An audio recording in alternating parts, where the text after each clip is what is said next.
अऊज़ु बिल्लाहि मिनश शैतानिर रजीम बिस्मिल्लाहिर रहमानिर रहीम रब्बिश इश्रह ली सदरी व यस्सिर ली अमरी वहलुल उक़दतम मिन लिसानी यफ़क़हू क़ौली वजअल ली वज़ीरम मिन अहली या रब्बी यस्सिर व ला तुअस्सिर व तम्मिम बिल खैर व बिका नस्तईन। अस्सलामु अलैकुम व रहमतुल्लाहि व बरकातुहू। कैसे हैं सब? ईमान सईद की बेहतरीन हालतों में।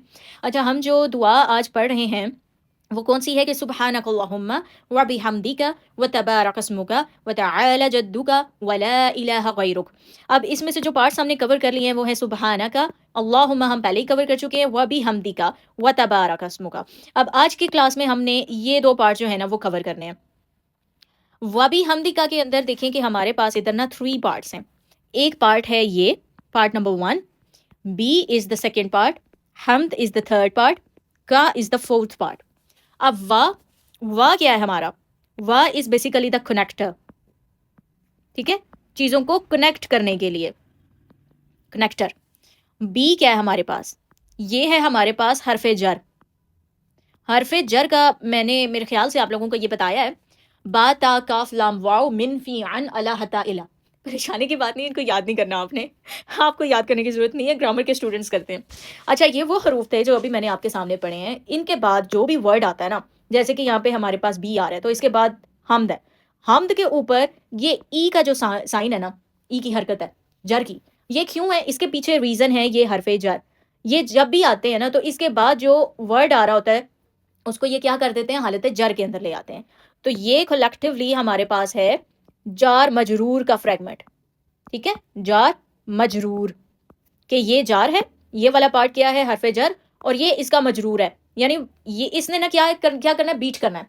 किसको बीट करना है? इसने बाद में आने वाले लफ्ज को बीट करना है और उसको हालत जर के अंदर ले आना है। और जिस लफ्ज को ये बीट कर रहा होता है हम उसको कहते हैं मजरूर। जैसे आपने मुदाफ मुदाफ अलैह का फ्रेगमेंट पढ़ा है ना, पोजेशन का, इसी तरह से एक और फ्रेगमेंट होता है, मुरक्कब होता है जार मजरूर का। ठीक है, और इसके बाद एक जो फोर्थ पार्ट है हमारे पास, ये क्या है हमारे पास, अटैच्ड प्रोनाउन।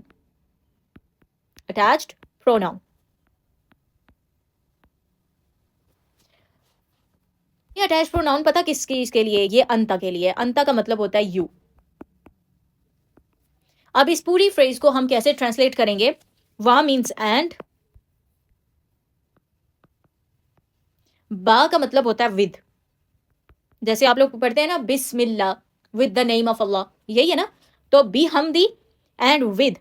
का मीन्स यू, योर प्रेज।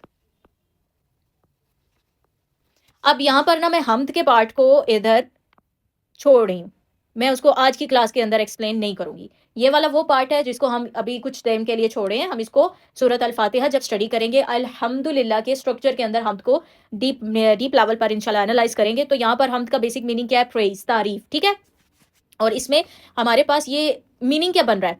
सुबहानक अल्लाहुम्मा, सुबहानक का पाक है, आपकी जात पाक है, तेरी जात। अल्लाहुम्मा, ए अल्लाह, वबी हमदी का, वबी हमदी का। अब का क्या है कि आपकी हमद, हमदी का आपकी हमद, बी विद, और आपकी हमद के साथ। ठीक है, कि ये जो दुआ पढ़ी जा रही है इसमें क्या आ गया कि आपकी हमद के साथ आगे हम कंटिन्यू करते हैं।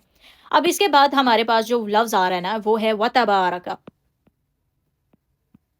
वतबारका।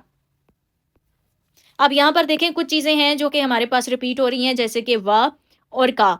ये मैं नहीं लिखूंगी कि ये क्या है, आपको पता है कि वाह इज द कनेक्टर, कनेक्टर। ठीक है,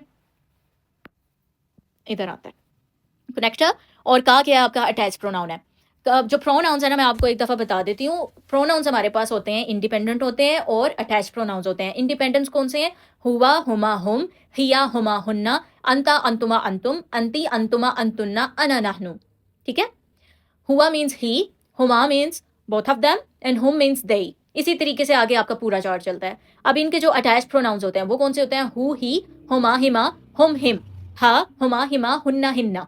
ठीक है, उसके बाद का कुमा कुम, की कुमा कुन्ना, अना नहनु। ठीक है, तो ये आपके अटैच प्रोनाउंस के अंदर चीज आ गई, इसको हम अभी नहीं लर्न करने वाले। अभी जो हमने चीज पढ़नी है वो पढ़नी है तबारा।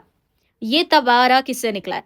तबारा इन अ क्लासिकल अरबिक, इसका ओरिजिन हुआ है बाराका लफ्ज से, बाराका। ठीक है, इट कम्स फ्रॉम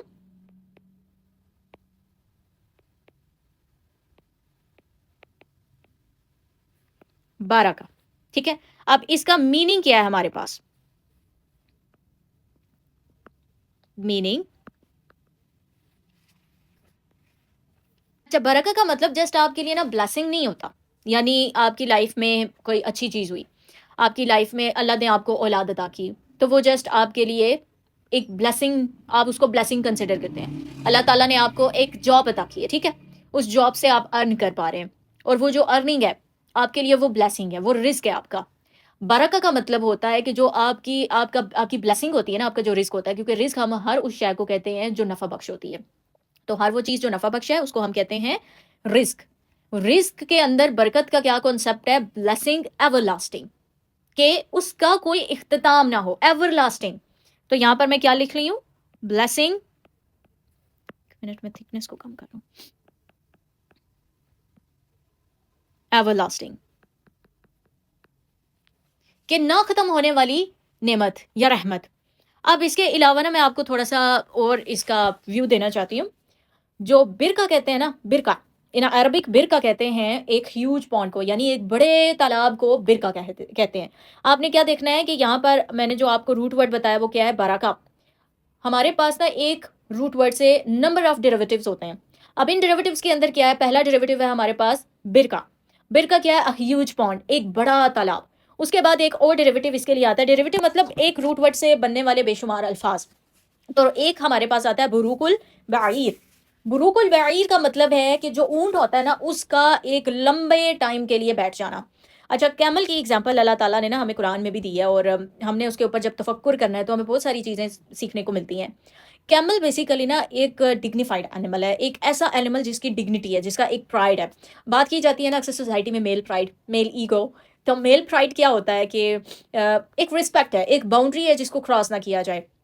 जो कैमल है, इसका भी एक प्राइड होता है, इसकी भी एक डिग्निटी होती है, ठीक है? अच्छा, यहाँ पे वो फेमिनिस्टिक लेडीज़ ये ना बोल दें कि फीमेल्स की रिस्पेक्ट नहीं होती, कि उनकी बाउंड्री को ना क्रॉस किया जाए। बेसिकली वो दिमाग जो सेहतमंद दिमाग है, वो चाहे मर्द का है या औरत का है, दोनों दूसरों को रिस्पेक्ट देंगे। और अगर कोई बीमार दिमाग है, तो वो दूसरे को रिस्पेक्ट फिर नहीं देगा। और अगर एक बीमार दिमाग है, तो वो बीमार दिमाग किसी वजह से होता है, और अगर वो वजह विद काइंड बिहेवियर डील कर दी जाए, तो वो दूसरा इंसान भी बेहतर सिचुएशन में आ सकता है, एक सेहतमंद दिमाग बन सकता है। पाकिस्तानियों के बेशुमार मसाइल उनकी फितरत के अंदर नहीं है, उनके कल्बी नहीं है, उनके नफ्सियाती मसाइल हैं, साइकोलॉजिकल इश्यूज़ हैं, इमोशनल इश्यूज़ हैं, ठीक है? उनके ज़हनी मसाइल ज़्यादा हैं। और ज़हनी मसाइल जब वो बच्चे थे, बचपन में थे, 1 टू 7 ईयर्स तक की एज, इस दौरान उन्होंने अपने माँ-बाप को जैसे देखा, जो करते हुए देखा, जो बोलते हुए देखा, जिस तरह से बोलते हुए देखा, जिस तरह से करते हुए देखा, वो सब कुछ उनकी उस क्लीन स्लेट के अंदर ना एक जो होता है ना कि जो छाप दिया जाता है किसी चीज़ को, वो छाप पड़ चुकी है उनके दिमाग के अंदर। और बहुत सारे लोगों को ये नहीं पता होता कि जो बिहेवियर होता है उनका, वो सबकॉन्शियस पैटर्न की वजह से होता है, जो उनके दिमाग के अंदर है, सबकॉन्शियसली, जिससे वो अनअवेयर होते हैं। और वो चीज़ उनको ड्राइव कर रही होती है, वो ट्रिगर्स होते हैं उनकी लाइफ के अंदर, कोई ट्रिगर आ जाता है तो एकदम से उनका रिएक्शन सामने आ जाता है। मोस्टली हमारे यहाँ पे बच्चे भी रिएक्शनरी हैं, वो रिस्पॉन्ड नहीं कर रहे होते, वो रिएक्शन शो कर रहे होते हैं। और हमारे एडल्ट्स भी क्या है, वो रिएक्शन शो करते हैं, रिस्पॉन्स नहीं करते। खैर, यहाँ पर इस डिस्कशन को छोड़ें। बात क्या है कि जो कैमल्स हैं, उनका एक प्राइड होता है, उनकी एक डिग्निटी होती है। वो टॉलरेट नहीं कर सकते ह्यूमिलेशन को, मिसट्रीटमेंट को वो टॉलरेट नहीं कर सकते। अगर आपने उनको मिसट्रीट किया है ना, तो फिर वो आपको बताएंगे भी मैं कैमल हूँ, मैं ऊँट हूँ, मैं कोई आम जानवर नहीं हूँ जिसको तुम ये मिसट्रीटमेंट दे रहे हो। ये कैमल्स की डिग्निटी का एक पार्ट है। और ये लॉयल एनिमल है, लॉयल है, वफा निभाने वाला है। उसके बाद एक और चीज़ है कि जो ऊँट है ना, जब वो बैठ जाए, तो वो बैठ गया है। वो एक लॉन्ग टाइम के लिए वो बैठा रहेगा। आप चाहे कुछ भी कर लें, जब उसने उठना है ना, उसने तभी उठना है, अदरवाइज वो नहीं उठता। ये कैमल की हैबिट है एक, ठीक है? तो उसके लिए भी जो लफ्ज़ इस्तेमाल किया जाता है बुरुकुल बाईर, के एक लंबे अरसे के लिए कैमल जो है वो बैठ जाता है। और बरका के अंदर क्या है? एवरलास्टिंग ब्लेसिंग, एक लंबे अरसे के लिए एग्जिस्ट करने वाली नेमत, रहमत, ठीक है? क्योंकि ब्लेसिंग के अंदर क्या है? हमारा रिस्क है, जिससे हमें नफ़ा पहुंच रहा है। फिर वो हमारी सेहत है, हमारा वक्त है, और हमारे अर्निंग्स हैं, या फिर हमारे रिलेशनशिप्स हैं, हमारी औलाद है, हमारे एक्शंस हैं। ये सब हमारे लिए नफ़ा बख्श चीज़ है, हमारे लिए ये क्या है? रिस्क है। इसके अंदर जब हमें बरकत का कॉन्सेप्ट मिल जाता है ना, तो बरकत का क्या मतलब है कि वो जो हमारे पास ब्लेसिंग है, वो एक लंबे अरसे के लिए रिटेन हो चुकी है, एवरलास्टिंग है। इवन हम अपने दिमाग में उसका कोई एंड नहीं सोच सकते, इतनी एवरलास्टिंग वो ब्लेसिंग होती है। और यहाँ पर ये जो तबारा फॉर्म इस्तेमाल हुई है ना, ये बेसिकली ना मुबालगा की फॉर्म है। यहाँ पे मैं दूसरे कलर से करके लिख देती हूँ कि ये जो फॉर्म है ना आपकी, ये मुबालगा है, मुबालगा की फॉर्म। मुबालगा आ रही है हमारी उर्दू में, इसका क्या मतलब होता है? एग्जैजरेट करना किसी चीज़ को झूठ की हद तक। ऐसे कि आप कहें कि एक आदमी का कद बहुत लंबा है, इतना लंबा है कि उसके कद से तो छत भी जो उसके सर से जो है वो छत टकरा जाती है। अब ये थोड़ी-सी एग्जैजरेशन हो गई है। और कोई मतलब कह लें कि कोई 1% केस ही ऐसा होता होगा या 0.5% केस होता होगा। कोई हाँ, ऐसा तो नहीं है कि हर एक बंदे का कद इतना लंबा होता है कि घर की छत के साथ उसका सर टकराए। तो ये मुबालगा क्या होता है हमारी उर्दू में, जिसमें झूठ शामिल है। अरबी में जब हम किसी चीज़ की एग्ज़ैजरेटेड फ़ॉर्म के बारे में बात करते हैं ना, किसी बात की मुबालगा के बारे में बात करते हैं, जो हमने यहाँ पर ये पढ़ा है ना रहमान, सुबहान, ये मुबालगा के पैटर्न पर है। यानी इसमें एक बड़ी कैफ़ियत मौजूद है। जैसे मैंने आपको बताया ना कि समंदर के अंदर जब तूफ़ान आता है तो लहर होती है ना, उसके अंदर एक हैजानी कैफ़ियत होती है और वो बड़ी लहर होती है, वो छोटी लहर नहीं होती। उसका जो साइज़ होता है वो बहुत बड़ा होता है। और आपको इवन अगर आप ऐसे खड़े हुए हैं और आपको समंदर के अंदर थोड़ा-सा तूफ़ान का सामना करना पड़े तो आपको डर लगता है उस लहर से। अब यहाँ पर ये जो तबारा, सुबहान, इन दोनों के अंदर ना मुबालगा की फॉर्म इस्तेमाल हुई है, मीन्स द मोस्ट ब्लेसेड, तबारक स्मु का। ठीक है? तो ये मैं यहाँ पे इसका मीनिंग लिख देती हूँ।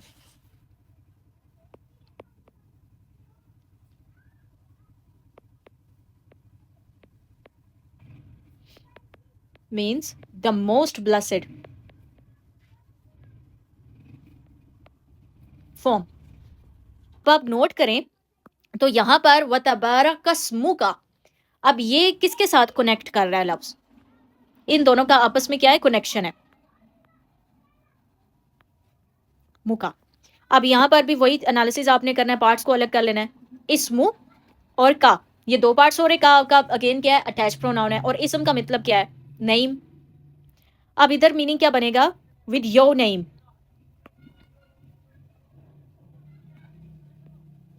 Your name. व तबारक अस्मुका, with the blessing of your name, with the बरका ऑफ योर नेम। अब इन बलागा आपने ये समझना है कि जब अल्लाह ताला के नाम के साथ बरकत का कॉन्सेप्ट जुड़ा हुआ है, तो अल्लाह की ज़ात कितनी बाबरकत है, कितनी बाबरकत है। अल्लाह ताला ने ये अल्फाज जो रसूलुल्लाह अलैहिस्सलातु वस्सलाम ने हमें इस दुआ के अंदर सिखाए हैं ना, बेसिकली रसूलुल्लाह को ये टीचिंग कहाँ से मिली? अल्लाह की ज़ात से मिली। अब आप ये कनेक्शन देखें, व तबारक अस्मुका with the blessing of your name. ठीक है कि अल्लाह ताला का जो नाम है ना, वो मोस्ट ब्लेसेड नेम है। बरकत के कॉन्सेप्ट को जोड़ दिया गया है अल्लाह के नाम के साथ इन अ बलागा स्टडी। बलागा मीन्स आपको ना ग्रामर, अरबिक ग्रामर ये बताती है कि कोई स्ट्रक्चर इस्तेमाल हुआ है तो वो कौन सा है। बलागा से आपको ये पता चलता है कि जो स्ट्रक्चर इस्तेमाल हुआ है ना, उसके पीछे रीज़न क्या है, उसकी ब्यूटी क्या है, उसका इम्पैक्ट क्या है, अल्लाह ताला हमें उससे क्या चीज़ समझाना चाहते हैं। तो यहाँ तक कि आज के इस लेक्चर को रखते हैं। वबी हमदी का एंड विद योर प्रेज, व तबारक अस्मुका एंड विद द बरका ऑफ योर नेम। ठीक है? सुबहानक अल्लाहुम्मा व बिहम्दिका व तबारक अस्मुका। सुबहानक अल्लाहुम्मा के पाक है आपकी ज़ात, ए अल्लाह। और मैं आगे कंटिन्यू कर रही हूँ या कर रहा हूँ, वाह बी का मतलब क्या है कि इस चीज़ को कंटिन्यू करना, ये अंडरस्टूड पार्ट है। इन अ ट्रांसलेशन आप इस चीज़ को नहीं लिखते, लेकिन बी का मतलब ही क्या होता है? किसी चीज़ को कंटिन्यू करना आगे। और आपकी हमद के साथ, यानी आपने प्रेज कर दी है, आपने तारीफ कर दी है, आपने शुक्र कर दिया है। व तबारक अस्मु का, और बरकत के साथ, आपके नाम की बरकत के साथ। आगे की दुआ जो है हम इंशाल्लाह नेक्स्ट एपिसोड के अंदर कवर करेंगे। जज़ाकुमुल्लाह खैर, फ़ी अमानिल्लाह।